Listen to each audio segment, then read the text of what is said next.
गलत नहीं है, उसको समझने के लिए हम आपको नियम दें, उनका आप 1 साल पालन करो और फिर हमारे पास बैठो, वो सूत्र बोलेंगे, अगर आप हाँ न कह देना तो हमें बता देना। शास्त्र के पन्ने फाड़ सकते हो क्योंकि फटने वाले हैं, विनाशी।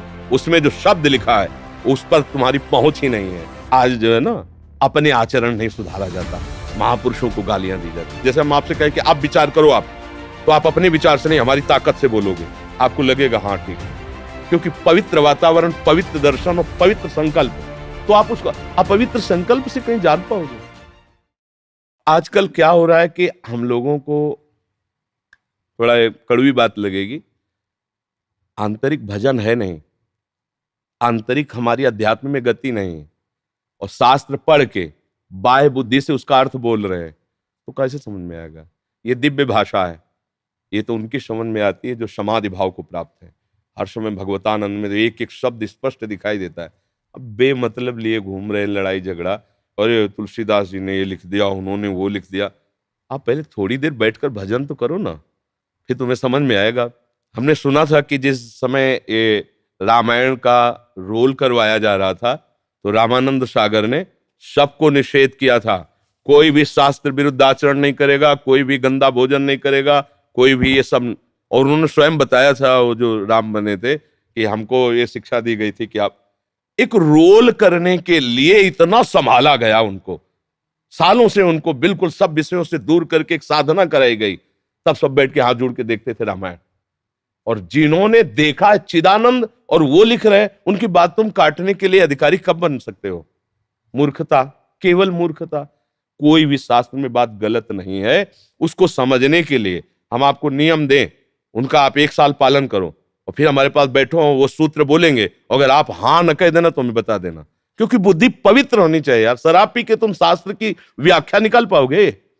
व्यभिचार कर, मान लो बड़े पदों में हो, तो इससे तुम उस जगह पद हो जहां प्राकृतिक राज्य है और ये भागवतिक राज्य है। अध्यात्म राज्य के विषय को तुम प्राकृतिक राज्य के राजा होकर नहीं समझ सकते। उसके लिए प्राकृतिक राज्य का अभिमान छोड़ना होगा। और दैन्य देखो, जितने भी भगवत भक्ति उनके चरित्रों को पढ़ के देखो, आज सब क्या है, बोले हम शास्त्र अरे जब तुम बच्चे हो, अभी जानते ही नहीं हो, बच्चे क्या फाड़ नहीं सकते, तो बच्चे ही हो, हमारी दृष्टि में तुम क्या हो? मतलब हमें गाली दो, मारो दो, तो क्या हमारा बिगड़ जाएगा? इस शरीर तक ही तुम्हारी पहुंच, हमारी तक तुम्हारी कभी जीवन में पहुंच नहीं हो सकती। इसको काट सकते हो, इसको मार सकते हो, ये मरने लायक है इसलिए मरेगा, तुम मेरे को छू नहीं सकते, तुम्हारे में सामर्थ्य नहीं। ऐसे ही शास्त्र के पन्ने फाड़ सकते हो क्योंकि फटने वाले हैं, विनाशी। उसमें जो शब्द लिखा है उस पर तुम्हारी पहुंच ही नहीं है। इसीलिए सारे लड़ाई झगड़े सब।